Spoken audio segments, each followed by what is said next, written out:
Hi all welcome back to my channel Kapardini special. ನಾನು ಲಕ್ಷ್ಮಿ. ಎಲ್ಲರಿಗೂ ನಮಸ್ಕಾರ. ಎಲ್ಲರೂ ಹೇಗಿದ್ದೀರಾ? ನಾವಂತೂ ತುಂಬಾ ಚೆನ್ನಾಗಿದ್ದೀವಿ. ನೀವು ಕೂಡ ಚೆನ್ನಾಗಿದ್ದೀರಾ ಅಂತ ಭಾವಿಸ್ತಾ ಇದ್ದೀನಿ. ಇವತ್ತಿನ ಬ್ಲಾಗ್ ಬಂದುಬಿಟ್ಟು ನಾನು ಬೆಳಗ್ಗೆ 8 ಗಂಟೆಯಿಂದ ಸ್ಟಾರ್ಟ್ ಮಾಡಿದ್ದೀನಿ. ಇದು ಶನಿವಾರದ ಬ್ಲಾಗ್ ಆಗಿರುತ್ತೆ. ಶನಿವಾರ ನಾನು ಮಕ್ಕಳನ್ನೆಲ್ಲ ಸ್ಕೂಲಿಗೆ ಕಳಿಸೋ ಮುಂಚೆ ನಾನು ಇವತ್ತು ಬ್ಲಾಗ್ ಸ್ಟಾರ್ಟ್ ಮಾಡಿಕೊಂಡೆ. ಏಕೆಂದರೆ ಹಿಂದಿನ ದಿನ ಶುಕ್ರವಾರ ಆಷಾಢ ಮಾಸ ಉಪ್ಪಿನ ದೀಪ ಹಚ್ಚೋದು ಹೇಗೆ ಅಂತ ತಿಳಿಸಿದ್ದೆ. ಅದಕ್ಕೆ ತುಂಬ ಚೆನ್ನಾಗಿ ಸಪೋರ್ಟ್ ಮಾಡಿದ್ರಿ ನೀವೆಲ್ಲ. ಹಾಗಾಗಿ ಇವತ್ತು ವಿಸರ್ಜನೆ ಮಾಡೋದು ಹೇಗೆ ಅಂತ ತೋರಿಸ್ತಾ ಇದ್ದೀನಿ. ನಾನು ಈ ವಿಡಿಯೋನ ಸೋಮವಾರನೇ ಅಪ್ಲೋಡ್ ಮಾಡೋಣ ಅಂದ್ಕೊಂಡಿದ್ದೆ. ಬಟ್ ಸೋಮವಾರ ಅಪ್ಲೋಡ್ ಮಾಡೋದಕ್ಕೆ ನಾನು ಸ್ವಲ್ಪ ವಾಯ್ಸು ಚೆನ್ನಾಗಿರಲಿಲ್ಲ, ಹಾಗೆ ಸ್ವಲ್ಪ ಹುಷಾರಿರಲಿಲ್ಲ. ಹಾಗಾಗಿ ವಿಡಿಯೋನ ಅಪ್ಲೋಡ್ ಮಾಡೋಕ್ಕಾಗಿಲ್ಲ. ಸ್ವಲ್ಪ ಲೇಟಾಗಿ ಅಪ್ಲೋಡ್ ಮಾಡ್ತಾ ಇದ್ದೀನಿ. ಆದರೆ ಇವತ್ತಿನ ಬ್ಲಾಗನ್ನು ತುಂಬಾ ಚೆನ್ನಾಗಿರುತ್ತೆ. ಶನಿವಾರದ ಬ್ಲಾಗು ಏನೇನೆಲ್ಲ ಮಾಡಿದ್ದೀನಿ ಅಂತ ಹಾಗೆ ತೋರಿಸ್ತಿದ್ದೀನಿ. ಹಾಗೆ ರೆಸಿಪೀಸು ಕೂಡ ತೋರಿಸ್ಕೊಡ್ತಾ ಇದ್ದೀನಿ. ಇನ್ನು ಶನಿವಾರ ನಾವೆಲ್ಲ ಪೂಜೆ ಮಾಡೋ ಟೈಮಲ್ಲಿ ಸ್ವಲ್ಪ ಬೇಗನೆ ತೆಗಿಬೇಕಾಯಿತು, ನಾನು ವಿಸರ್ಜನೆ ಮಾಡಬೇಕಾಯಿತು. ಏಕೆಂದರೆ ನಾನು ಸ್ವಲ್ಪ ವಿಸರ್ಜನೆ ಮಾಡೋಕ್ಕಾಗಲಿಲ್ಲ. ಹಾಗಾಗಿ ನನ್ನ ಮಗ ಚಿಂಟು ಕೈಯಲ್ಲಿ ವಿಸರ್ಜನೆ ಮಾಡಿಸಿದ್ದೀನಿ. ಹಾಗೆ ಯಾವ ಥರ ಎಲ್ಲ ವಿಸರ್ಜನೆ ಮಾಡೋದು ಅಂತ ತೋರಿಸ್ತೀನಿ. ತುಂಬಾ ಇಂಪಾರ್ಟೆಂಟ್ ಆಗಿರುವಂಥ ವೀಡಿಯೋಸು ಇರುತ್ತೆ ಇದರಲ್ಲಿ. ತುಂಬಾ ಚೆನ್ನಾಗಿರುತ್ತೆ ರೆಸಿಪೀಸು ಕೂಡ. ಬನ್ನಿ ಲೆಟ್ಸ್ ಸ್ಟಾರ್ಟ್ ಅವರ್ ವಿಡಿಯೋ.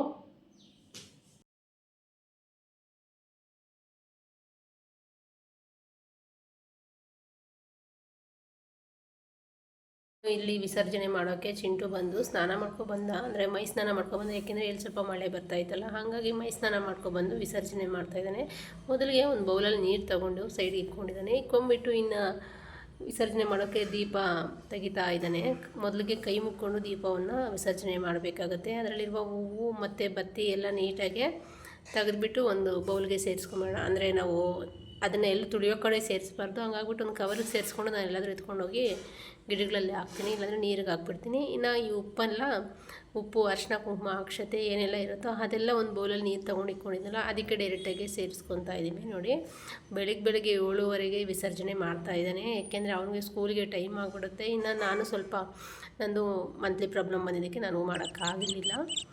ಇನ್ನು ನಾನು ವಿಸರ್ಜನೆ ಮಾಡಾದ ನಂತರ ಇನ್ನು ಹುಡುಗರೆಲ್ಲ ಹೋದ್ರಲ್ಲ, ಇನ್ನು ಇವರು ಕೂಡ ಇರಲಿಲ್ಲ. ಇವರು ಕೂಡ ಔಟ್ ಆಫ್ ಸ್ಟೇಷನ್ ಹೋಗಿದ್ದರು. ಹಾಗಾಗಿ ನಾನು ಸ್ವಲ್ಪ ನೇಚರ್ ತುಂಬಾ ಚೆನ್ನಾಗಿತ್ತು ಅಂತ ಹೇಳಿ ಆಚೆ ಕೂತ್ಕೊಂಡು ಸ್ವಲ್ಪ ಲೆಮನ್ ಟೀ ಕುಡಿತಾ ಇದ್ದೆ. ಹಾಗೆ ಸ್ವಲ್ಪ ಶೂಟ್ ಮಾಡ್ಕೊಂಡೆ. ವೆದರೆಲ್ಲ ತುಂಬಾ ಚೆನ್ನಾಗಿತ್ತು. ಆವಾಗವಾಗ ಒಂದೊಂದು ಹನಿ ಬೀಳ್ತಾಯಿತ್ತು. ಹಾಗಾಗಿ ತುಂಬಾ ಚೆನ್ನಾಗಿತ್ತು ವೆದರು. ಇನ್ನು ಕೂತ್ಕೊಂಡು ಲೆಮನ್ ಟೀ, ಮಾಮೂಲಿ ಬಿಸಿನೀರು, ಹನಿ, ನಿಂಬೆಹಣ್ಣಿನ ಹೋಳು ಒಂದು ಅರ್ಧ ಹೋಳು, ಒಂದು ಚಮಚ ಜೇನುತುಪ್ಪ, ಬಿಸಿನೀರನ್ನು ಸೇರಿಸ್ಕೊಂಡು ಕುಡಿತೀನಲ್ಲ ಮಾಮೂಲಿಯಾಗಿ. ಅದನ್ನು ಬ್ಲಾಗಲ್ಲೂ ಕೂಡ ನಾನು ತೋರಿಸಿದ್ದೀನಿ. ಇನ್ನು ಅದನ್ನೆಲ್ಲ ಮಾಡಿಕೊಂಡು ಕುಡಿದು ಇನ್ನು ಇವರು ಕೂಡ ಬಂದರು.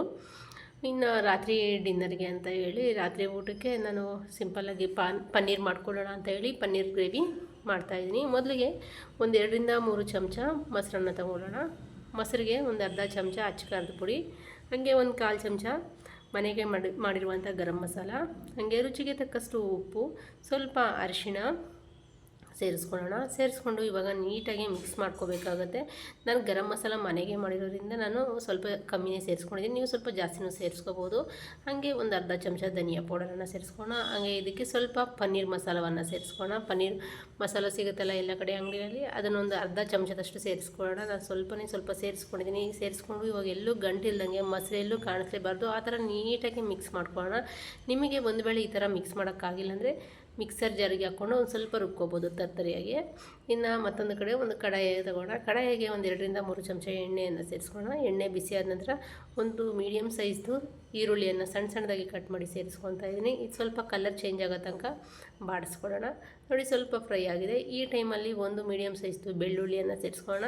ಹಾಗೆ 1 ಇಂಚಷ್ಟು ಶುಂಠಿ ಸೇರಿಸ್ಕೊಂಡು ಇವಾಗ ಚೆನ್ನಾಗಿ ಮಿಕ್ಸ್ ಮಾಡ್ಕೊಳ್ಳೋಣ. ಚೆನ್ನಾಗಿ ಫ್ರೈ ಆಗಬೇಕು. ನೋಡಿ, ಚೆನ್ನಾಗಿ ಫ್ರೈ ಆಗಿದೆ. ಈ ಟೈಮಲ್ಲಿ ಒಂದು 3-4 ಹಸಿರು ಮೆಣಸಿನ್ಕಾಯಿನ 2 ಪೀಸ್ ಮಾಡಿ ಸೇರಿಸ್ಕೊತಾ ಇದ್ದೀನಿ.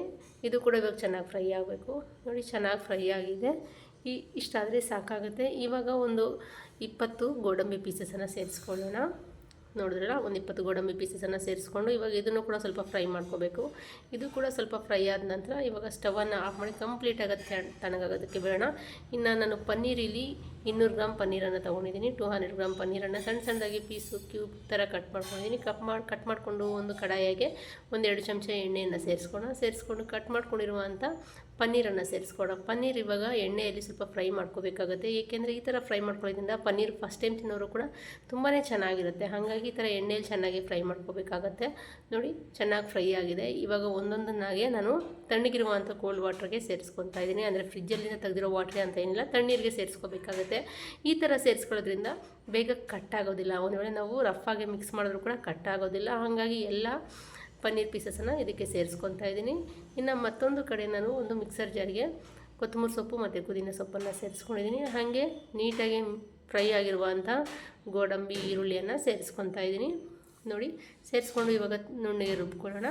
ಇನ್ನು ಮಾಮೂಲಿ ನಾನು ಒಗ್ಗರಣೆಗೆ ಚಕ್ಕೆ, ಲವಂಗ, 1 ಏಲಕ್ಕಿ, ಹಾಗೆ 1 ಪಲಾವ್ ಎಲೆ, ಹಾಗೆ ಸ್ವಲ್ಪ ಸೋಂಪನ್ನು ಸೇರಿಸ್ಕೊಂಡಿದ್ದೀನಿ. ಇನ್ನು ನಾವು ಫ್ರೈ ಮಾಡಿ ತೊಗೊಂಡಿರುವಂಥ ಕಡಾಯಿಗೆ ಪನ್ನೀರ್ ಫ್ರೈ ಮಾಡ್ಕೊಂಡಿದ್ವಲ್ಲ ಅದೇ ಕಡಾಯಿಗೆ ಇನ್ನೂ ಸ್ವಲ್ಪ ಎಣ್ಣೆಯನ್ನು ಸೇರಿಸ್ಕೊಂಡು ಇವಾಗ ನಾವು ಏನೇನು ಮಸಾಲವನ್ನು ತೊಗೊಂಡಿದ್ದೀವೋ ಅದನ್ನು ಎಣ್ಣೆ ಬಿಸಿ ಆದ ನಂತರ ಸೇರಿಸ್ಕೊಂಡು ಇವಾಗ ಚೆನ್ನಾಗಿ ಫ್ರೈ ಮಾಡಬೇಕಾಗತ್ತೆ.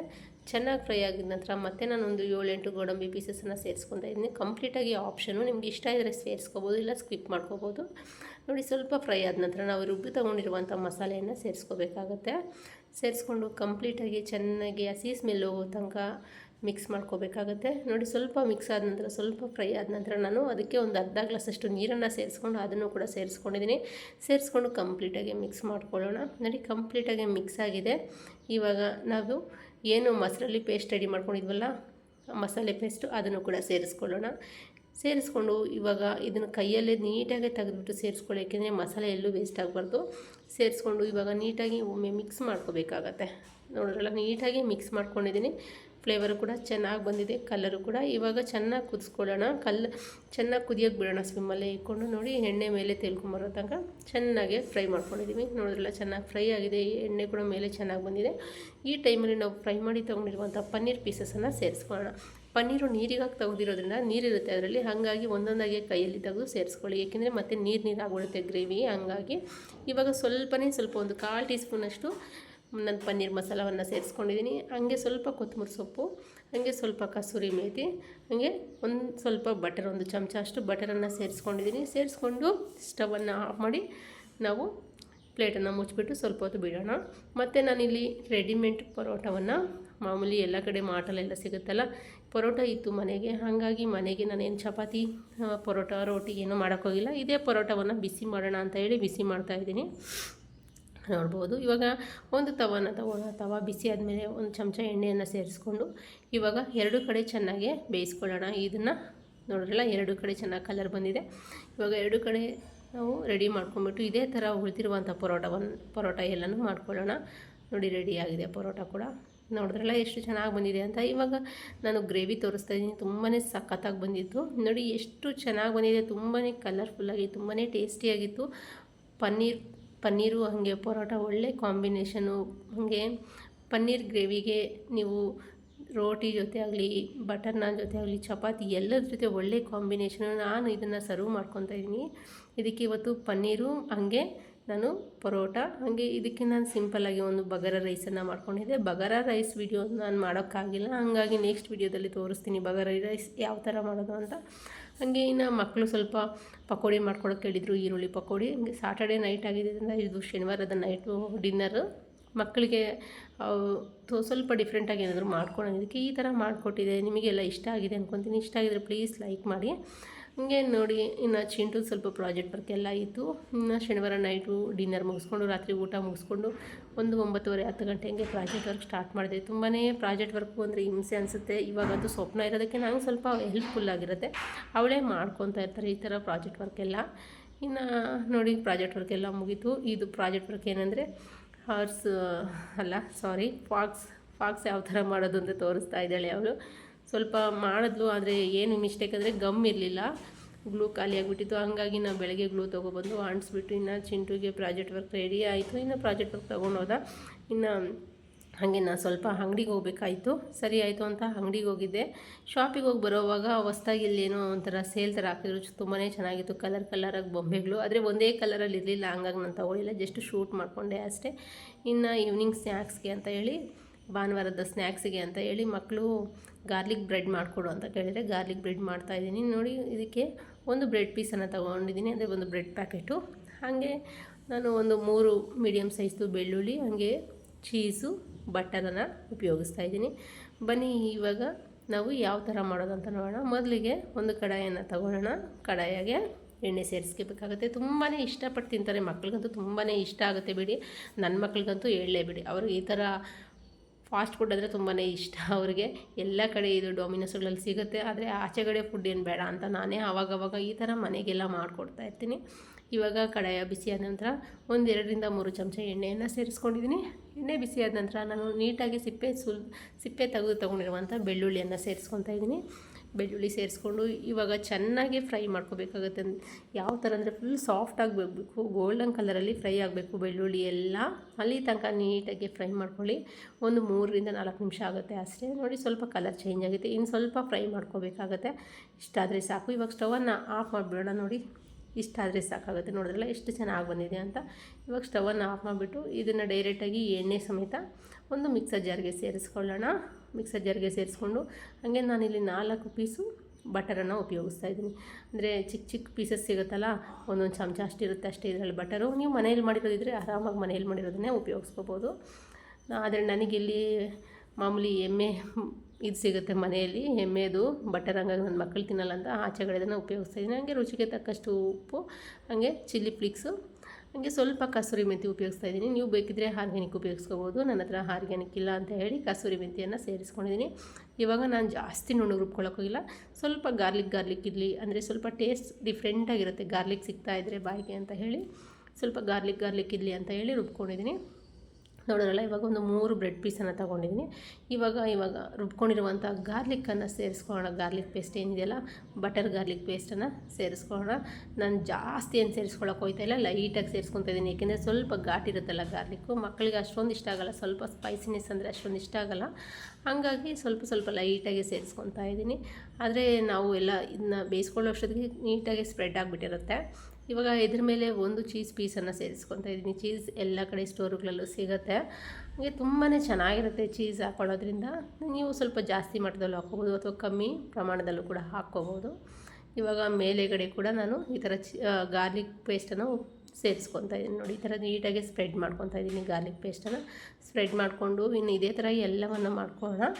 ನೋಡಿ, ಮತ್ತೊಂದು ಕಡೆ ಕಡಾಯ ಬಿಸಿ ಹಾಕಿದ್ದೀನಿ. ಕಡಾಯ ಬಿಸಿಯಾದ ನಂತರ 1 ಚಮಚ ಅಷ್ಟು ಎಣ್ಣೆಯನ್ನು ಸೇರಿಸ್ಕೊಂಡಿದ್ದೀನಿ. ಇವಾಗ ಅದಕ್ಕೆ ಈ ಬ್ರೆಡ್ಡನ್ನು ಇಟ್ಬಿಟ್ಟು 2 ಕಡೆ ನೀಟಾಗಿ, ಒಂದು ಕಡೆ ನೋಡಿ ಎಷ್ಟು ಚೆನ್ನಾಗಿ ಕಲರ್ ಚೇಂಜ್ ಆಗಿದೆ ಅಂತ. 2 ಕಡೆ ಬೇಯಿಸ್ಕೋಬೇಕಂದ್ರೆ ಮೇಲೆಗಡೆ ಏನಾದರೂ ಮುಚ್ಚಿದ್ರೆ ಸ್ವಲ್ಪ ಕಲರ್ ಚೇಂಜ್ ಆಗುತ್ತೆ. ನೋಡಿ, 2 ಕಡೆಯೂ ಚೆನ್ನಾಗಿ ಬೆಂದಿದೆ. ಇಷ್ಟಾದರೆ ಸಾಕಾಗುತ್ತೆ.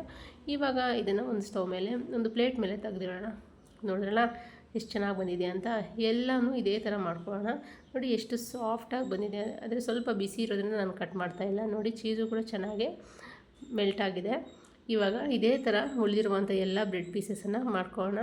ನಾನು ತಗೊಂಡಿರೋ ಕ್ವಾಂಟಿಟಿಯಲ್ಲಿ ಒಂದು 5 ರಿಂದ 6 ಪೀಸಸ್ಗೆ ಸರಿ ಹೋಯಿತು. ನೀವು ಜಾಸ್ತಿ ಬೇಕಂದರೆ ಸ್ವಲ್ಪ ಜಾಸ್ತಿ ಬಟರು, ಹಾಗೆ ಸ್ವಲ್ಪ ಜಾಸ್ತಿ ಗಾರ್ಲಿಕ್ಕನ್ನು ಉಪಯೋಗಿಸ್ಬೇಕಾಗುತ್ತೆ. ಸ್ವಲ್ಪ ಜಾಸ್ತಿ ಬೆಳ್ಳುಳ್ಳಿಯನ್ನು ಸೇರಿಸ್ಕೊಂಡ್ರೆ ಪೇಸ್ಟ್ ಜಾಸ್ತಿ ಆಗುತ್ತಲ್ಲ, ಆವಾಗ ಜಾಸ್ತಿ ಮಾಡ್ಕೋಬೋದು ಅಷ್ಟೇ. ನೋಡಿ ಎಷ್ಟು ಈಸಿಯಾಗಿ ಮನೆಯಲ್ಲೇ ಮಾಡ್ಕೋಬೋದು. ಡೊಮಿನೋಸಲ್ಲೆಲ್ಲ ಸಿಗೋವಂಥ ಗಾರ್ಲಿಕ್ ಬ್ರೆಡ್ಡು. ಹಾಗೆ ಮೇಲೆಗಡೆ ಸ್ವಲ್ಪ ಚಿಲ್ಲಿ ಫ್ಲೇಕ್ಸು, ಹಾಗೆ ಸ್ವಲ್ಪ ನಾನು ತುಪ್ಪವನ್ನು ಸೇರಿಸ್ಕೊತಾ ಇದ್ದೀನಿ. ಚಿಲ್ಲಿ ಫ್ಲೇಕ್ಸು ತುಪ್ಪಕ್ಕೆ ಸೇರಿಸ್ಕೊಂಡ್ಬಿಟ್ಟು ಅದನ್ನು ಸ್ಪ್ರೆಡ್ ಮಾಡ್ಕೊತಾ ಇದ್ದೀನಿ ಈ ಥರ ಬ್ರೆಡ್ ಮೇಲೆ. ಈ ಥರ ಹಾಕ್ಕೊಳ್ಳೋದ್ರಿಂದ ಸ್ವಲ್ಪ ಕಲರ್ಫುಲ್ಲಾಗಿ ಚೆನ್ನಾಗಿ ಕಾಣುತ್ತೆ. ಹಾಗೆ ಸ್ವಲ್ಪ ಸ್ಪೈಸಿಯಾಗಿ ಬಾಯಿಗೆ ತಗೊಳ್ತಾ ಇರುತ್ತೆ. ಹಾಗಾಗಿ ಇನ್ನು ಮಧ್ಯ ಭಾಗಕ್ಕೆ ನಾನು ಈ ಥರ ಕಟ್ ಮಾಡಿ ತೋರಿಸ್ತಾ ಇದ್ದೀನಿ. ನೋಡಿ, ಚೀಸೆಲ್ಲ ಎಷ್ಟು ಚೆನ್ನಾಗಿ ಮೆಲ್ಟ್ ಆಗಿದೆ ಅಂತ. ಎಷ್ಟು ಚೆನ್ನಾಗಿ ಮೆಲ್ಟಾಗಿ ಎಷ್ಟು ಚೆನ್ನಾಗಿದೆ ನೋಡಿ. ತುಂಬಾ ಟೇಸ್ಟಿಯಾಗಿ ಬಂದಿತ್ತು. ಈ ವಿಡಿಯೋ ನಿಮಗೆಲ್ಲ ಇಷ್ಟ ಆಗಿದೆ ಅಂದ್ಕೊತೀನಿ. ನೋಡಿ, ನನ್ನ ಮಕ್ಳಿಗಂತೂ ತುಂಬಾ ಇಷ್ಟ ಆಗುತ್ತೆ ಈ ಥರ ಫುಡ್ಡೆಲ್ಲ. ನೀವು ಕೂಡ ತಪ್ಪದೇ ಟ್ರೈ ಮಾಡಿ. ಮಕ್ಕಳಿಗಂತೂ ತುಂಬಾ ಇಷ್ಟಪಟ್ಟು ತಿಂತಾರೆ. ತುಂಬಾ ಚೆನ್ನಾಗಿ ಬಂದಿತ್ತು ಗಾರ್ಲಿಕ್ಕು ಬ್ರೆಡ್ ಕೂಡ. ಈ ವಿಡಿಯೋ ನಿಮಗೆಲ್ಲ ಇಷ್ಟ ಆಗಿದೆ ಅಂದ್ಕೊತೀನಿ. ಇಷ್ಟ ಆಗಿದ್ರೆ ಪ್ಲೀಸ್ ಲೈಕ್ ಮಾಡಿ. ಹಾಗೆ ಥ್ಯಾಂಕ್ ಯು ಫಾರ್ ವಾಚಿಂಗ್ ಅಂತ ಹೇಳ್ತಾ ನೆಕ್ಸ್ಟ್ ವಿಡಿಯೋಲಿ ಸಿಗ್ತೀನಿ. ಬಾಯ್.